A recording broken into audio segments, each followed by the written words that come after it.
Oke, udah jam 7.30, langsung kita mulai aja ya. Jadi untuk malam ini kita akan ngebahas tentang basic dari UI rules dan tools. Oke, jadi nanti di sini ada sebentar. Di sini nanti ada 10 poin ya dari UI rules. Cuman untuk malam ini cuman sampai 5 dulu. Nanti 6 sampai 10-nya kita bahas di next session karena nanti setelah 1 sampai 5 itu ada sedikit praktek untuk yang bagian toolsnya. Kayak gitu. Oke, kita mulai aja dari yang pertama ya. Jadi di UI rules itu yang pertama ada strive for consistency, yang kedua visibility of system status, yang ketiga itu match between system and the real world, yang keempat user control and freedom, yang kelima error prevention and simple error handling. Oke, kita masuk yang ke pertama dulu, yang strive for consistency. Jadi strive for consistency itu apa sih? Kita tuh berjuang untuk konsistensi. Kita sebagai UI designer memegang konsistensi itu harus yang paling depan gitu, karena konsistensi itu salah satu aspek yang penting dalam membuat user interface gitu. Nah, di bawahnya ada tulisan do not confuse your user, keep words and actions consistent. Jadi jangan sampai gara-gara kita si UI designer ini nggak konsisten, itu mengakibatkan user kita jadi bingung gitu. Nah, konsistensi itu ada, yang saya tahu ada 3. Dalam 3 hal itu ada pertama appearance, yang kedua functionality, yang ketiga itu terminologi. Nah, kita bahas yang pertama dulu, appearance. Nah, appearance itu sebentar. Appearance itu di dalamnya ada beberapa kayak colors, fonts, illustrations, icons dan lain sebagainya. Nah, jadi konsistensi di sini kita ambil contoh misalkan colors ya. Kalau kita lihat produk misalkan kayak Gojek gitu atau Tokopedia deh, mereka kan mempunyai warna main colornya itu hijau ya, dan untuk action yang mereka taruh di dalam aplikasinya mereka untuk button actionnya itu mereka semua tuh ngasih warnanya hijau yang main colornya mereka. Nah, itu adalah sebuah konsistensi, itu yang disebut sebuah konsistensi dalam warna. Nah, nanti ada juga konsistensi dalam font, dalam ilustrasi, dalam icon, kayak gitu ada juga. Cuman ini contoh-contoh kecilnya aja yang tadi saya sebutin. Misalkan dalam colors yaitu misalkan main color kalian warna kayak kalau kita ngambil contoh misalkan Tokped itu warnanya hijau, berarti main actionnya itu pasti dia ngasih warna hijau gitu karena main color mereka itu hijau gitu. Untuk illustration pun sebenarnya sama kayak gitu ya, kayak misalkan di Gojek itu dia ada job desk yang namanya UX Illustrator.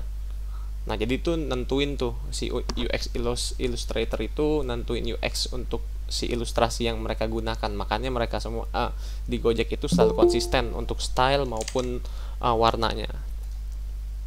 Kayak gitu. Nah, terus yang kedua functionality. Jadi all the function is in it gitu. Jadi semua fungsi yang ada di dalam produk atau ada di dalam aplikasi kita itu harus konsisten. Misalnya tombol back gitu ya. Tombol back itu ada 2 macam fungsinya. Yang pertama ada juga yang gunain tombol back sebagai langsung back ke home atau back ke halaman sebelumnya gitu. Nah, itu harus konsisten. Misalkan kita gunain backnya itu back yang untuk ke halaman sebelumnya, ya berarti kita kalau naro back itu lagi di page yang lain, ya fungsinya harus sama seperti itu. Jangan sampai di page A fungsinya backnya ke home, cuman di page B backnya itu dia ke halaman sebelumnya. Nah, itu kan membuat si user kita bingung gitu. Nah, yang terakhir, yang ketiga, terminologi. Terminologi itu istilah atau persamaan lah. Nah, jadi dalam terminologi itu ada bahasa dan kata-kata. Nah, jadi kalau kita harus konsistensi di dalam bahasa, misalkan kita membuat produk dengan bahasa Indonesia, ya berarti seluruh bahasa yang ada di dalam aplikasi yang kita buat itu ya harus bahasa Indonesia semua gitu. Kecuali ada beberapa kata yang memang nggak bisa diganti oleh bahasa Indonesia gitu, itu nggak apa-apa, nggak masalah. Dan ada juga bahasa-bahasa umum yang si user udah ngertinya itu ya nggak apa-apa dipakainya seperti itu bahasanya. Dan yang kedua itu kata-kata. Nah, misal konsistensi kata-kata itu contohnya, jadi ada beberapa sebutan ya, kalau misalkan kita nyebutin si user itu bisa pakai kamu atau anda. Nah, itu salah satu contohnya kayak gitu tuh. Nah, misalkan kita udah pakai kata-kata anda untuk si user kita itu, ya berarti untuk seterusnya itu ya kita pakainya anda terus gitu. Jangan di patch yang ini kita ngomongnya anda, di patch yang lain kita ngomongnya kamu, kayak gitu. Itu berarti udah nggak konsisten. Nah, itu karena kata-kata anda sama kamu itu kan memiliki perspektif yang berbeda ya. Kalau kamu itu lebih friendly dibandingkan anda. Anda itu kan kayak lebih baku dan lebih profesional gitu ya. Nah, itu kita harus konsistensi dalam hal seperti itu juga. Oke, nextnya visibility of system status.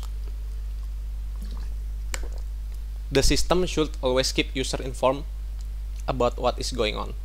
Don't keep the user guessing, tell the user what's happening.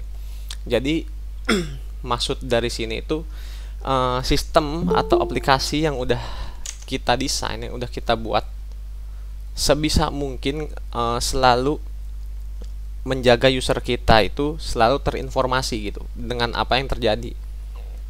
Don't keep the user guessing. Jadi jangan sampai user kita itu bertanya-tanya saat menggunakan aplikasi yang kita buat gitu.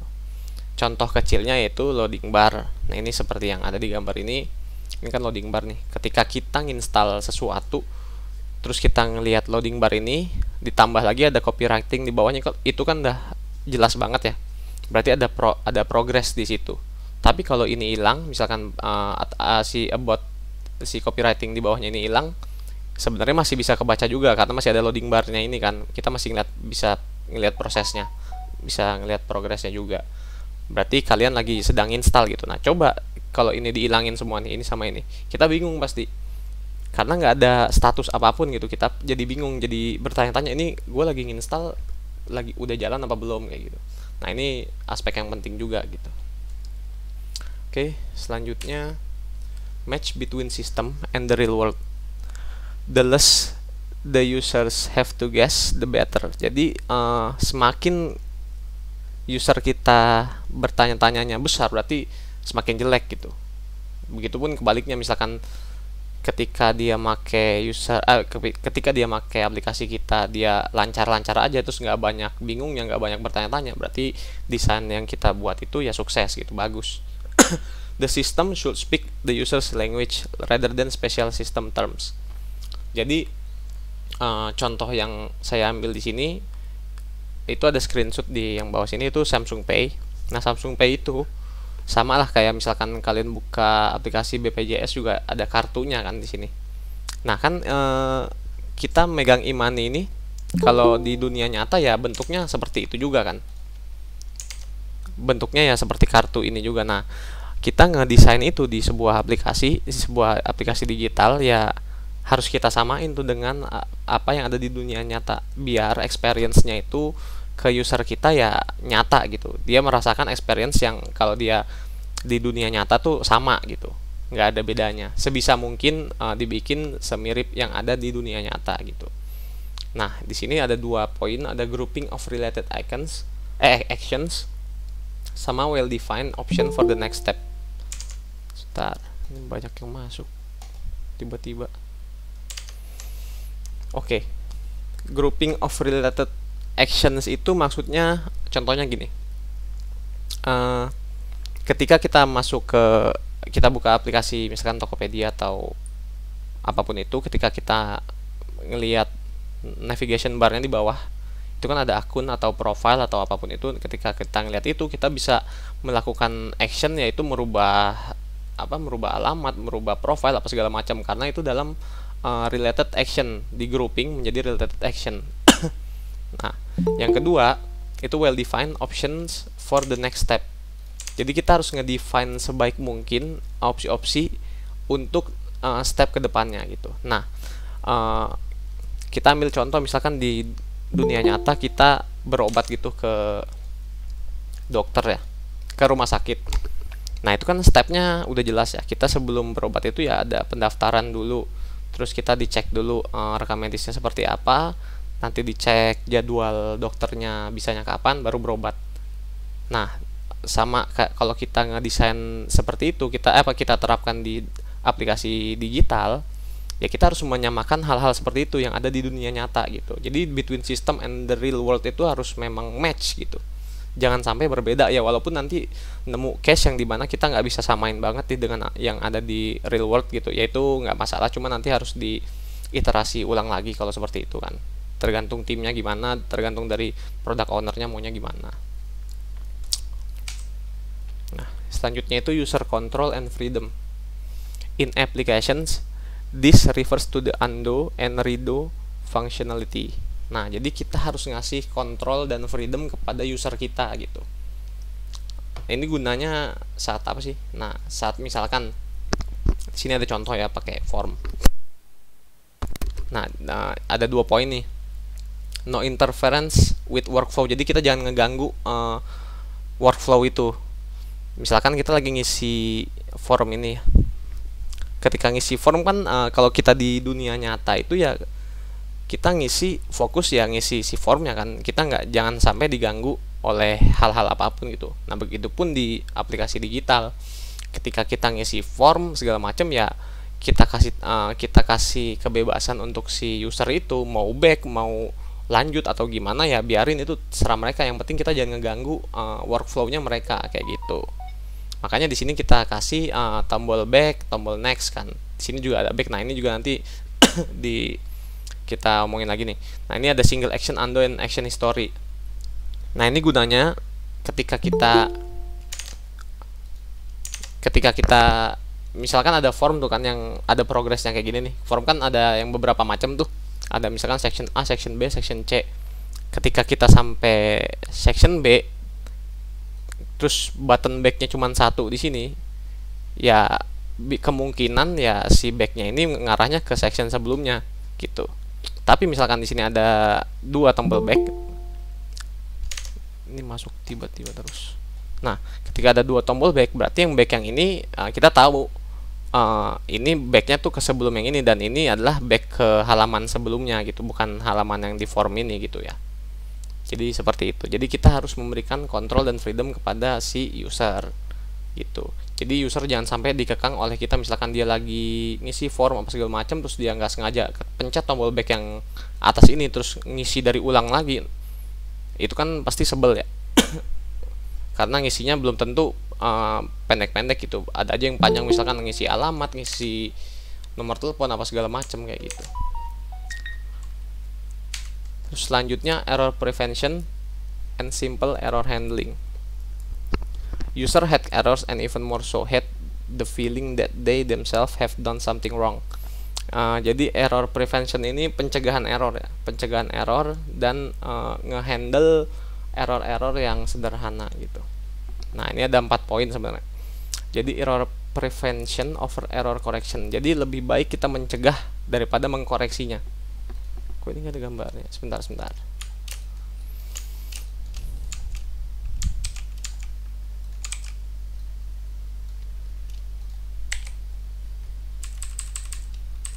Nah, jadi kita lebih baik mencegah dibanding mengkoreksinya gitu. Nah, kita kan sering nih nemu, misalkan kita suruh pas bikin akun atau sign up, kita disuruh masukin password, dan ada beberapa website atau aplikasi yang nggak ngasih ketentuan password mereka harus kayak gimana gitu. Jadi nunggu kita bikin, terus pas kita salah baru dia muncul tuh si ketentuan passwordnya gimana. Nah itu kan kita udah jadinya kesel duluan kan, maksudnya kita udah ngisi panjang, belum lagi passwordnya yang kita buat tuh panjang gitu, terus pas salah yang ulang lagi dari awal. Nah lebih baik kita mencegahnya kan, nge-prevention itu kan. Jadi sebelum si user ini masukin password, ya lebih baik kita kasih tahu dulu nih your password must have bla bla bla bla bla segala macam, dan si user pasti baca kan, oh iya berarti gua harus bikin password dengan ketentuan yang di bawah ini nih kayak gitu. Berarti kemungkinannya kecil untuk dia melakukan error gitu, melakukan kesalahan. Yang kedua, automatic detection of error. Nah automatic detection of error ini sih tergantung aplikasi dan si developernya ya. Jadi beberapa ada yang automatic detection itu case-nya misalkan ketika kita lihat aplikasi Gojek yang untuk driver, mereka kan sering minta verifikasi wajah tuh. Nah, ketika wajah yang diverifikasi saat itu berbeda dengan wajah yang terdaftar, nah itu kan dia otomatis tuh automatic detection of error-nya muncul dia kayak gitu. Nah, itu namanya automatic detection. Nah, terus yang ketiga, clear error notifications. Nah, ini juga harus jelas gitu ketika ada kesalahan pada suatu action, kita harus ngasih taunya tuh jelas gitu. Misalkan ya kayak di password ini, pas login, misalkan login terus passwordnya salah, ya kita kasih tahu kan kalau password yang Anda masukkan salah gitu. Jangan sampai kita ngasih notifikasi error tapi nggak jelas copywritingnya apa segala macamnya, jadi si user makin bingung, udah error makin bingung lagi gitu. Nah, yang keempat itu offer solutions for problem. Jadi kita bisa tuh ngasih solusi, misalkan kita login gitu ya, login terus udah berapa kali nyoba, kayak misalkan kita login di aplikasi mobile banking, itu kan ada beberapa yang ketika kita salah masukin password atau masukin username-nya salah, misalkan 3 kali, nah itu dia langsung ngasih solusi, kayaknya lu salah masukin nih, coba lu kontak kantor kita kayak gitu, hubungi kantor kita untuk lebih lanjut. Nah, itu kan dia ngasih solusi, berarti dibanding misalkan dia udah nggak bisa login, nggak ada solusi apa-apa, jadi cuma dikasih tahu errornya doang. Nah, itu kan ya kita sebagai user bingung gitu. Oke, sampai situ dulu ya untuk yang tadi poin 1 sampai 5 nya. Nanti yang 6, 7, 8, 9, 10 kita bahas di yang next session. Nah, ini kita bahas tools sekarang. Ntar sekalian praktek juga dikit. Jadi tools yang di sini, yang several tools for UI designer, ini yang biasa saya pakai sih. Yang pertama udah jelas Figma ya, yang kedua itu Figma Mirror. Nah, Figma Mirror itu kalau yang belum tahu, itu aplikasi untuk di HP, tapi bukan untuk ngedit, dia untuk nge-preview gitu. Jadi misalkan kita udah ngedesain mobile app gitu ya, terus kita pengen nge-preview di HP, jadi biar kelihatan lebih realistis ya, kita bisa pakai Figma Mirror ini kayak gitu. Nanti loginnya bisa pakai login sesuai akun Figma yang kita login di Figma ini kayak gitu. Nah, yang ketiga itu ada Miro. Miro itu lebih ke untuk ideation, untuk brainstorming. Ini sama, dia sifatnya kayak si Figma juga, dia collaboration, jadi bisa bareng-bareng ngedit apa segala macem di Miro ini. Nah, yang terakhir itu Whimsical. Whimsical itu lebih ke wireframing gitu. Nah, di sini di Whimsical itu lebih, kalau yang gua rasain sih lebih mudah ya untuk bikin wireframe apa segala macam. Mereka lebih lengkap, aset-asetnya segala macamnya lebih gampang dipakainya juga, dan bisa kolaborasi juga itu. Oke, selanjutnya kita bahas tools-toolsnya si Figma dulu nih. Nah, yang pertama kalian harus tahu kan, untuk membuat UI itu kita sebagai UI designer ya harus ngebuat frame-nya dulu kan. Nah, untuk bikin frame di sini kan shortcutnya itu A. Kalau kalian pencet A, dia kursornya pasti beda nih langsung. Nah, kita bisa pencet kayak gini, atau kita langsung pilih aja, klik di sini, terus nanti di sini ada frame nih. Nah, ini kita bisa pilih template apa yang pengen kita pakai kayak gitu, misalkan Android ya. Nah, ini langsung jadi segala macam. Nah, yang kedua kita coba pakai yang ada di sini. Nah, ini untuk sebenarnya shortcutnya itu udah ada sih di sini semua. Misalkan R tuh rectangle, line tuh apa, L segala macem. Cuman nanti di sini saya lebih ngasih ke tips and triknya aja sih. Kalau untuk shortcutnya itu bisa dilihat-lihat lagi sendiri kan. Jadi kayak misalnya contoh, kita tuh harus mastering si tools Figma ini ya. Sebagai UI designer kita harus tahu tools-tools yang di dalam Figma ini fungsinya apa aja kayak gitu. Jadi ada juga cara mempercepat kerja kita juga. Contohnya nih, misalkan kita pengen buat form gitu ya. Misalkan pengen buat form, rata-rata form itu kan, sebentar,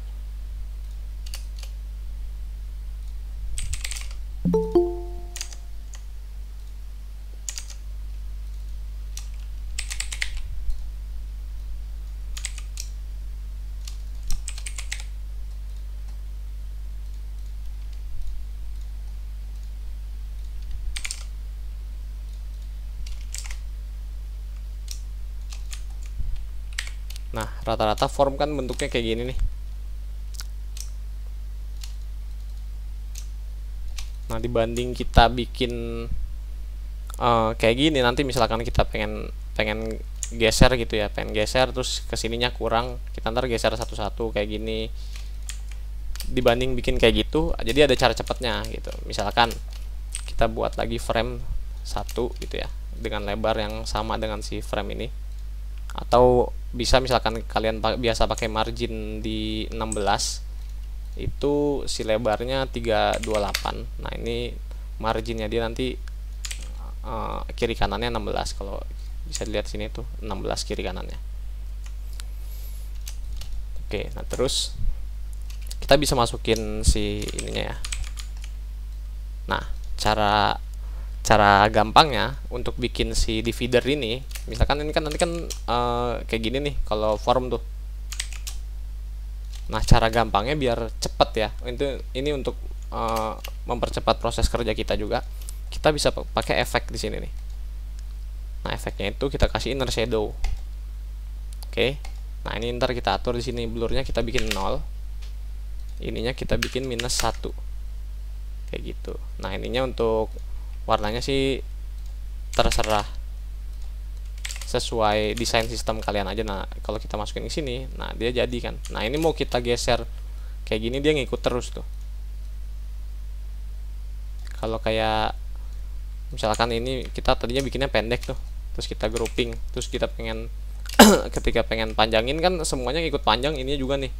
Ininya juga ngikut panjang sebenarnya, cuman si siapanya nih, si teksnya juga jadi ikut panjang gitu. Nah, ininya nih jadi nggak sama lagi. Kalau ini kan kita mau ngatur kayak gimana, si teksnya tetap sama tuh kayak gitu. Nah, yang kedua, kalau kalian nanti diajarin satu-satu untuk prototyping juga dan fungsi-fungsi yang ada di Figma ini ya. Jadi misalkan kalau yang belum pernah pakai auto layout itu seperti ini contohnya.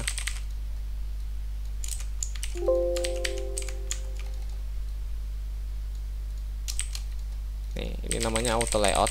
Jadi dia otomatis si frame-nya itu ngikutin si teksnya ini. Nah, ini settingannya ntar ada di sebelah kanan sini.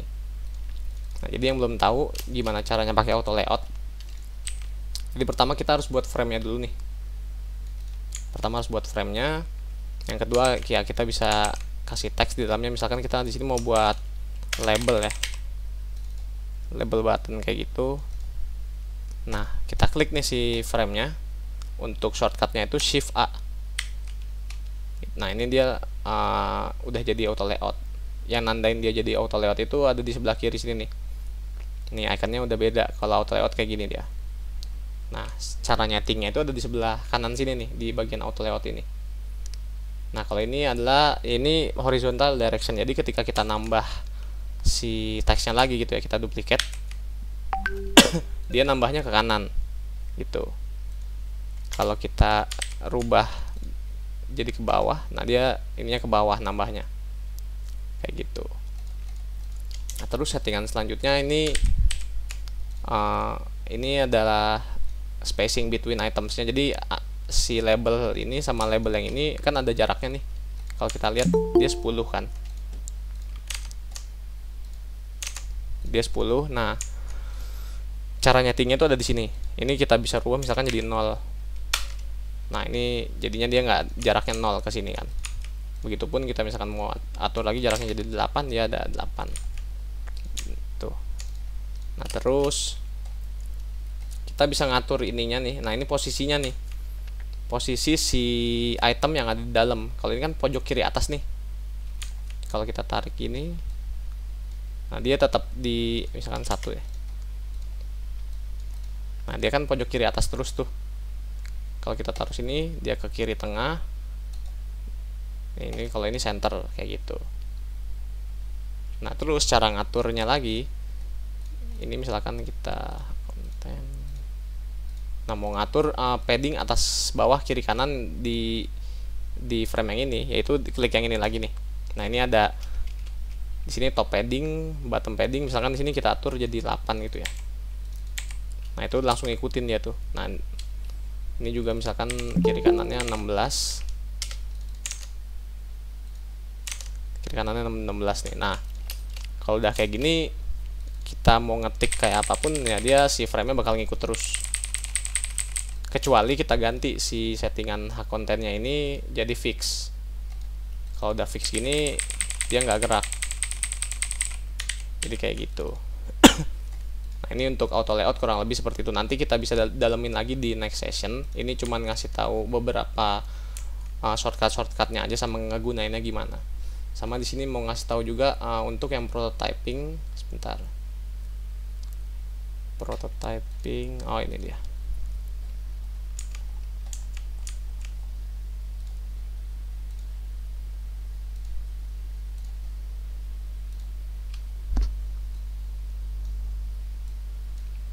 Nah, ini prototyping yang dibuat di Figma.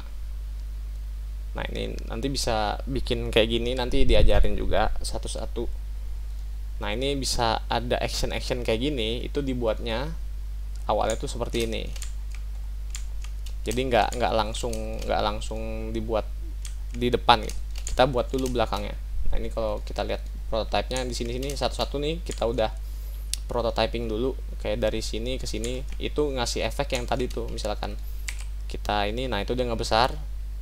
Kalau hovering, si kursornya hovering, dia ngebesar. Nah, itu efeknya itu muncul karena di prototyping ini saya ngasih jalur dari frame yang ini ke yang sini itu while hovering. Kalau bisa dilihat di sini. Ini while hovering, terus change to-nya ke frame 2 tuh yang kanan ini. Terus untuk animasinya itu smart animate dengan ininya tuh is in and out gitu. Nah, ini bisa diatur lagi. Misalkan kita bikin 500, dia lebih lambat. Nah, kayak gitu.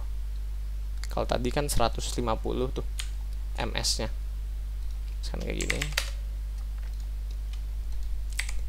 Nah, ini lebih cepat kayak gitu. Jadi prototyping ini nanti akan kita pelajari untuk next sessionnya. Jadi mungkin next session lebih ke praktek-praktek dulu ya, untuk bikin UI segala macem. Nah, kemarin juga kebetulan ada project dari temen di grup ini juga, itu dari Mbak Valina. Nah, kemarin sempat coba nge-revamp bareng sama dia. Itu yang aplikasi yang ini adalah project dia yang dia buat. Nggak apa-apa ya Mbak ya dibahas di sini? Iya, Mas. Santuy. Oke, nah ini jadi aplikasi yang dia buat untuk project kuliahnya dia. Nah, terus saya tawarin ke dia untuk coba gua revamp sini desainnya apa segala macamnya. Jadi dia juga ikut belajar akhirnya.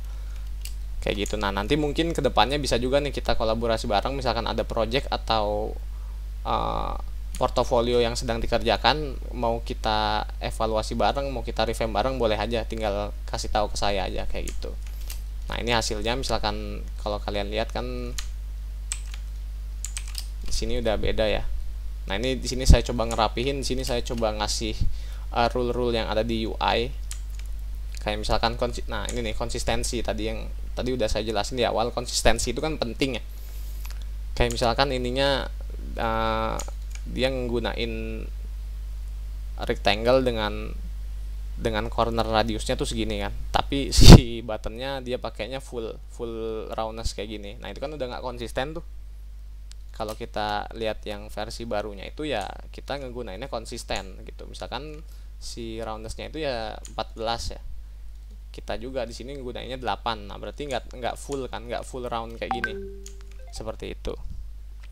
Terus selanjutnya dibenerin juga secara flow. Di sini coba kemarin coba dibuatin flownya segala macam. Nanti kita bisa juga bahas flow kayak gini. Misalkan teman-teman kalian ada project atau apa yang mau dibenerin, kita bahas bareng-bareng biar ada bahasan nantinya gitu. Nanti bakal diajarin juga cara-cara pakai auto layout, cara pakai prototyping dan sebagainya kayak gitu. Jadi mungkin untuk malam ini segitu aja sih. Kalau ada yang mau ditanyain silakan. Untuk next session untuk next sessionnya itu nanti kita ngebahas yang sisanya tadi tuh. Sebentar. Eh, sisanya itu kan tadi kita ada 6 ada 5 lagi ya, recognition rather than recall sampai help and documentation. Tadi kita udah ngebahas 1 sampai 5 gitu. Ada yang mau ditanyain? Halo, Assalamualaikum Mas. Waalaikumsalam. Izin bertanya Mas. Silakan. Saya Piran Setio. Ya, Mas. Sebenarnya yang mau saya tanyakan tuh di luar konteks yang tadi Mas jelaskan ya. Saya ini ada rada kebingungan saat bangun portfolio. Oh ya. Sampai sekarang masih kesulitan gitu. Soalnya saya kan banyak banget itu isinya kan, jadi kayak ada UX research, UX design sama UI design yang exploration kan. Nah, saya ini kalau untuk yang UX desainnya itu kan kita harus bikin rancangan-rancangannya dulu kan, kayak ya betul. ideate terus define ideation. gitu-gitu. Nah, sedangkan itu kan saya ada banyak tuh. Nah, saya bingungnya tuh apakah harus dicantumin semua di portfolio atau enggak ya? Soalnya kan HRD kan pasti males tuh kan nge-review ya, semua halamannya kan ya. Solusinya gimana tuh Mas? Sebelumnya udah kerja atau baru mau? Magang, udah Oh, ada udah magang. sih. Nah, Cuman, iya. nge-apply-nya itu as apa? As UI designer, as UX designer atau as UX researcher? Itu tentuin UI, dulu di awal. Apa? Lebih condong ke UI sih Mas. Cuman saya waktu itu pernah nge-redesign aplikasi dari perusahaan tersebut. Jadi saya buat UX desainnya juga, research-nya juga, nge-research. Ya, oke. Jadi gini, kalau mau ngelamar itu kan kita harus tahu job role yang mau kita ambil tuh seperti apa. Nanti kan di kantor itu ada requirement-nya lah. Misalkan UI UX designer di situ harus bisa apa aja tuh. Misalkan harus bisa, otomatis sudah harus bisa UI sama UX-nya. Terus harus bisa UX, misalkan tambahannya harus bisa nge-research juga. Itu kan beda sebenarnya, UX designer dengan UX researcher itu kan beda tuh. Nah, kita harus tahu dulu tuh requirement-nya apa. Nah, misalkan yang dibutuhin requirement-nya ya ilmu-ilmu tentang UX sama UI designer, ya yang dicantumin itu aja. Untuk yang researcher sih mending gak usah kayak gitu. Karena yang dilihat sama HRD kan yang sesuai job role yang mereka mau ambil gitu. Oh, jadi lebih condong ke hasil dari apa yang saya buat aja ya Mas ya, daripada research-nya ya Mas ya? Iya, ya makanya tadi tergantung, misalkan kita mau nge-apply-nya sebagai apa dulu gitu. Sesuaiin sama job yang diambil gitu. Jangan sampai misalkan nge-apply-nya sebagai UI designer tapi portofolionya portofolio researcher gitu. Ya itu nggak bakal masuk gitu.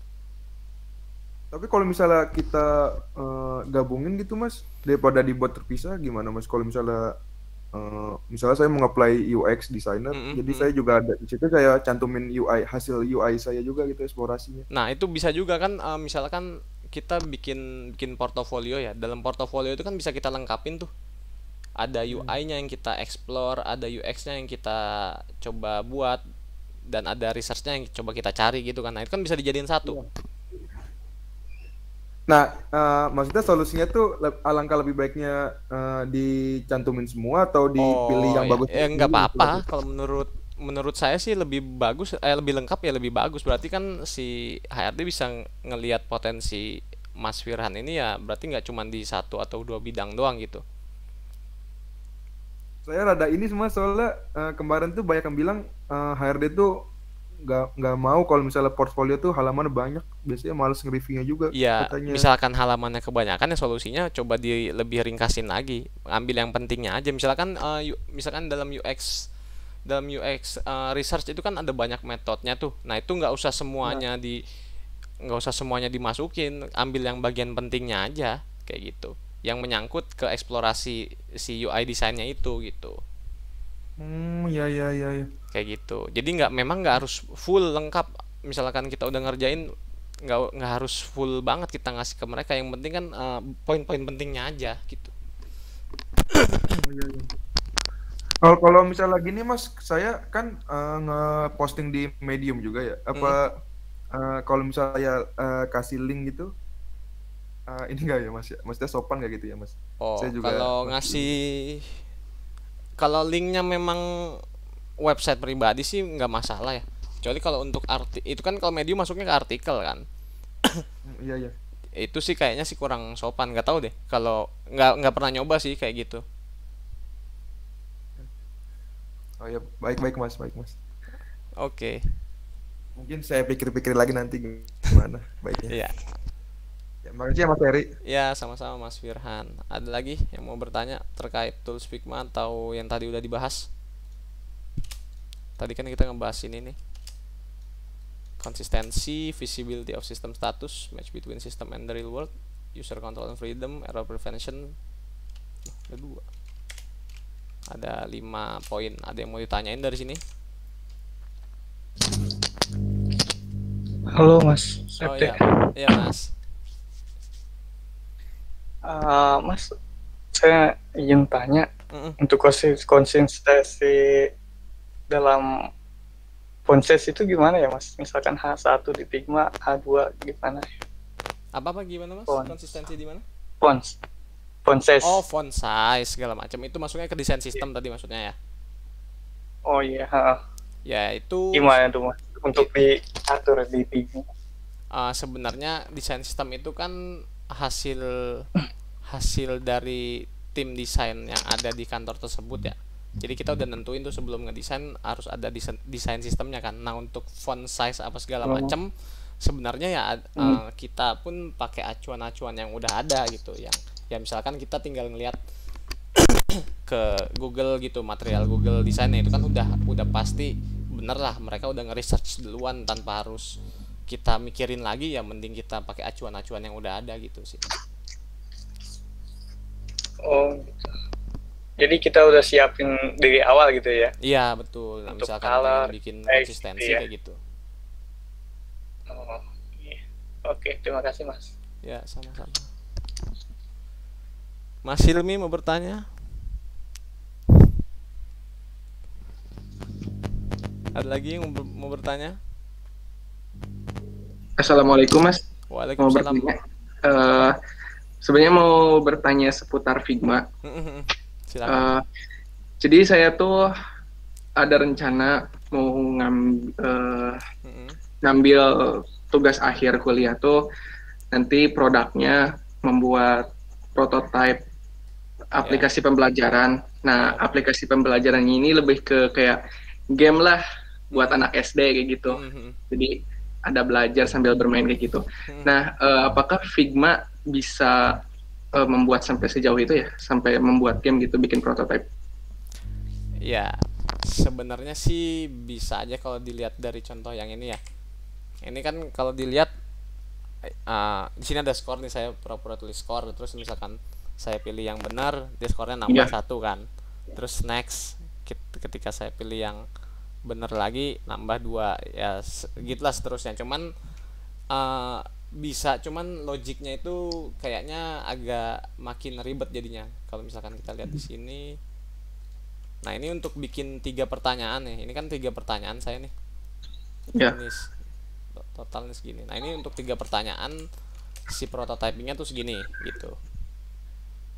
Sebenarnya sih bisa-bisa aja, asal tahu logic main prototypingnya gimana gitu. Cuman ya game-game sederhana mungkin ya kayak gini-gini ya bisa, yang tebak-tebakan, atau kayak ini juga, ini kan bisa juga nih, sebentar. Nah, kayak gini-gini ini juga bisa. Oke, ada lagi Mas? Oke, udah paling. Makasih Mas. Iya, sama-sama. Yang lain ada yang mau bertanya lagi?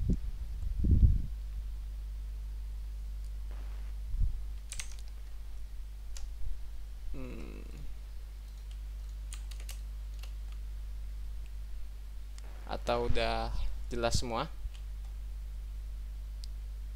Kalau sudah jelas, mungkin mau diinfoin lagi untuk minggu depan kita ngebahas yang tadi ya, yang sisanya dari nomor 6 sampai nomor 10 gitu. Nah, setelah itu nanti kita coba praktekin nih dari 10 poin ini, kita praktekin secara langsung bikin UI-nya kayak gitu. Oke, ada yang mau tanya lagi? Untuk harinya sama kayak sekarang ya? Iya, Mas join di Telegram apa ini WhatsApp, Mas? WhatsApp. Oh, WhatsApp. Untuk jadwalnya kita 2 minggu sekali, di minggu kedua dan minggu keempat. Oh. Jadi sebulan 2 iya. kali ketemunya. Iya. Kayak gitu. Ada lagi yang mau bertanya? Izin bertanya, Mas. Oke, siap. Mas, untuk terkait, saya mau bertanya tentang ini, Mas, terkait konsep, Mas. Konsep. Kira-kira kalau suatu konsep desain itu tiap-tiap bidang organisasi itu dibedakan deh sih, Mas. Maksudnya kalau kita misalkan desain di bagian di bidang pemerintahan atau di startup gitu, itu ada teknik-tekniknya, maksudnya menentukan konsep-konsepnya gitu. Ya nggak ada sih, tergantung produknya sih, bukan masalah itu punya pemerintah atau punya startup, lebih ke produknya seperti apa kayak gitu. Yang ngebedain itu kan, bukan kalau misalkan punya pemerintah atau punya startup biasa ya nggak ada bedanya. Misalkan produknya sama gitu ya, misalkan produknya tentang produk misalkan busway gitu, mau dibikin aplikasinya, cuman itu kan punya pemerintahan ya itu nggak masalah mau stylenya kayak apa juga, yang penting sesuai dengan konsepnya aja kayak gitu. Paling yang ngebedain itu terms and conditionsnya aja sih. Kayak kalau punya pemerintah itu kan lebih ketat lagi lah kayak gitu, lebih formal gitu ya, Mas ya? ya. Nah ya itu yang ngebedain tadi, misalkan dari sini yang konsistensi terhadap language nih, terminologi itu kan tadi persamaan kata ya, atau ya bahasa dan kata-kata ya. Misalkan kita bedanya, kita bisa ngebedain lah aplikasi yang dibuat pemerintah sama kita ngebedain dengan Gojek itu kan untuk anak-anak muda ya, dan kalau bisa dilihat bahasanya yang dipakai Gojek itu friendly banget, bahkan termasuknya gaul gitu. Nah kalau yang dipakai pemerintah, misalkan kita buka aplikasi BPJS, itu kan formal banget pasti kata-katanya kayak gitu. Baik, Mas, terima kasih, Mas. Ya, sama-sama. Bahkan di Gojek itu kan dia ada untuk yang driver sama ada yang untuk customer ya, kayak kita yang penggunanya gitu. Nah itu mereka punya 2 style yang berbeda tuh untuk si terminologinya ini. Jadi bahasa yang digunain untuk ke si driver, bahasanya lebih baku dibanding ke bahasa yang ke customernya gitu. Customer seperti kita yang menggunakannya gitu, bukan ke drivernya. Ada lagi yang mau bertanya?